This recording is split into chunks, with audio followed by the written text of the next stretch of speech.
থেকে কিন্তু আপনি বলে আসছেন যে এই নির্বাচনটা খুব সহজ হবে না, যদিও নির্বাচনটা খুব সহজই হওয়ার কথা আপনার জনপ্রিয়তা, বিএনপির জনপ্রিয়তা সবকিছু মিলে।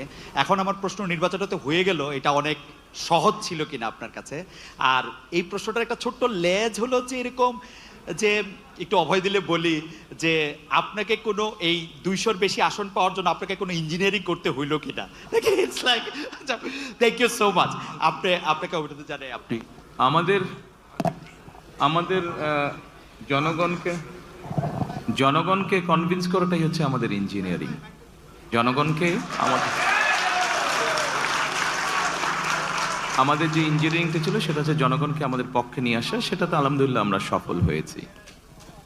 আর জনগণকে কনভিন্স করে একটি সুষ্ঠু সুন্দর পরিবেশ এনশিওর করাটাই ছিল আপনার প্রথম প্রশ্নের উত্তর।